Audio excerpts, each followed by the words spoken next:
Back at Indianapolis Raceway Park, exciting short track action. Already 2 caution flags, and we aren't 40 laps into this one yet tonight. 200 laps will complete the NASCAR Kroger 200. That's a look at Ward Burton's car number 95. Caterpillar sponsored car, Buzz McCall. There's Ward Burton. Being shown back in 19th position. Chevrolet Monte Carlo. And how about this guy? Car number 23, Ned. He started 34th, and where is he right now? Up in the 18th position.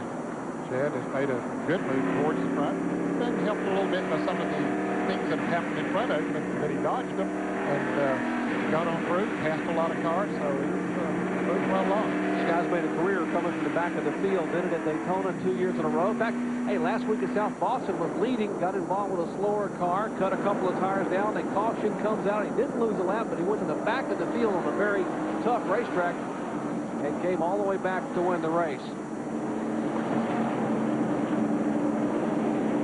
Remember about 8 or 10 laps ago, we told you this car was trying to make a pass, and we said, what a job Johnny Benson did. Well, take a look at this recovery out of turn 2. Okay, gets a nose on the inside Elton Sawyer, but the back end breaks loose, and look how he had to fight that wheel. Jason Keller got up beside of him going into turn 3, and they raced through there side by side, but when they went into turn 1, you can see that Benson was able to pull back out in front and maintain the second position. Not only did he not hit the wall, he did not spin out. He didn't even lose a spot on the racetrack, so that's quite an effort by Johnny Benson, reigning Rookie of the Year in the series. Okay, one more lap, and we'll be back to green flag racing. Elton Sawyer has led all 40 laps thus far. He was the pole sitter.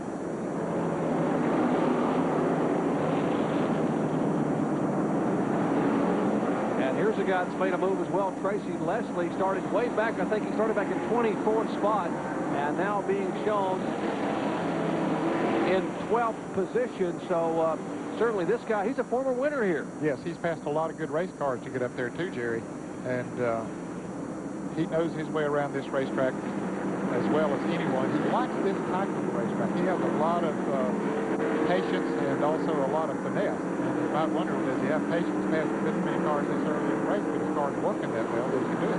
Remember when he won here in 93, he said, I'm going to get the monkey off my back, and he actually threw a stuffed monkey at the camera in victory. I guess it was a stuffed, that was a stuffed monkey. Yeah. At the camera in victory lane, and I'm getting the monkey off my back. Back to green flag racing action. Glad to have you with us. They come at you at IRP on lap 42.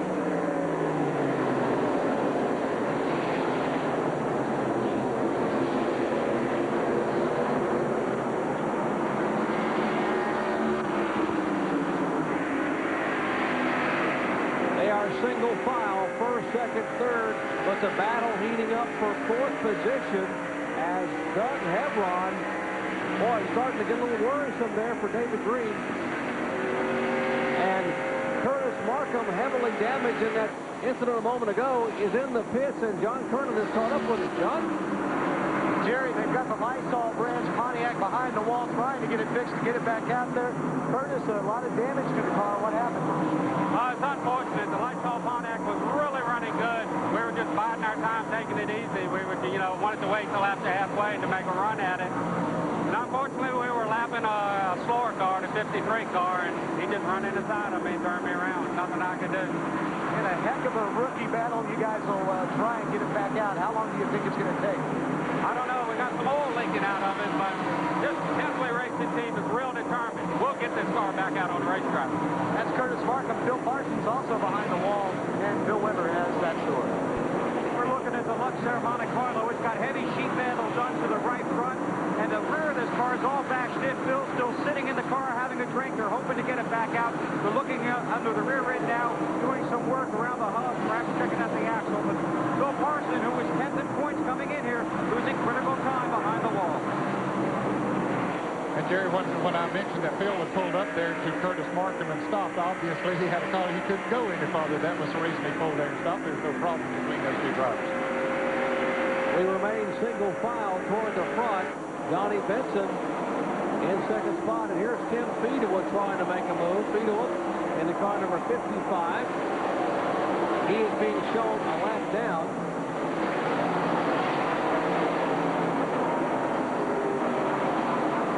was black flag there earlier in the race. We thought that he stayed on the lead lap. As a matter of fact, the scoreboard is showing him as in the lead lap, but he's got it way back down the line. I don't know what the situation is there, Jared, but we'll try to get that straightened out, but he is running good. We'll check on our NASCAR monitor. They do have him showing at the tail of the field behind cars that are lapped down. But anyway, there is Speedo running very, very strong. Riding along with this guy, the Clark West Harris Peter Bayer roof cab for Chad Little, our point leader, and he now is in 19th position.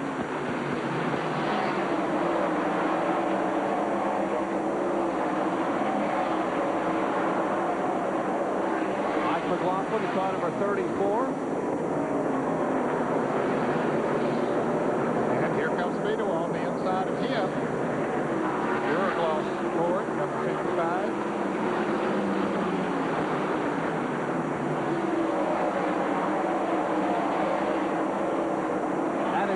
And 21st position there. The 68 is Chris Diamond.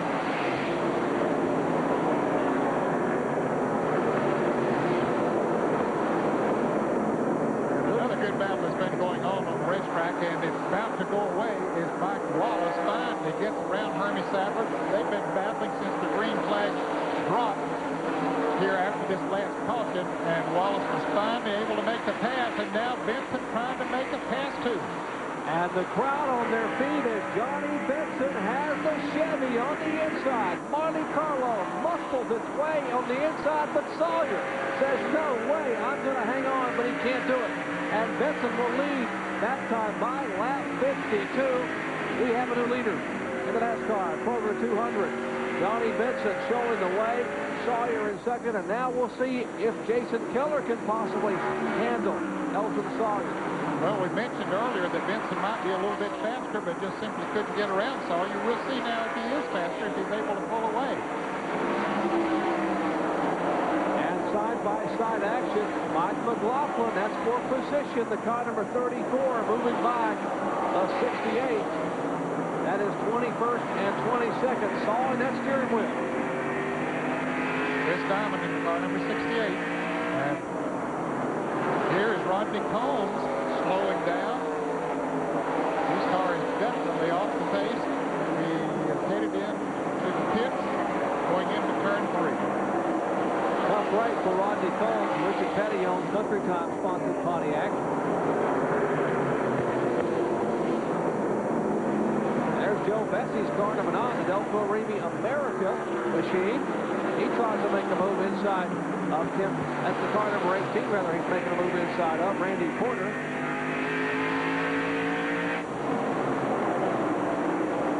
And here they are, 4th, 5th, 6th, and 7th. David Green in the 44, Doug Hebron the 35.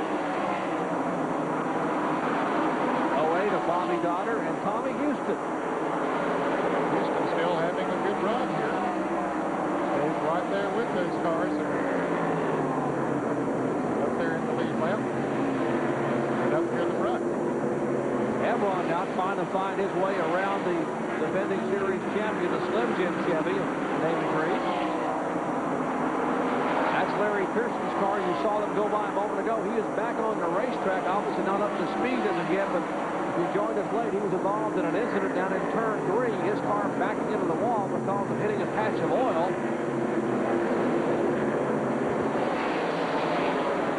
57 laps in the books. We've had 2 caution flags and 1 lead change as Johnny Benson is our leader.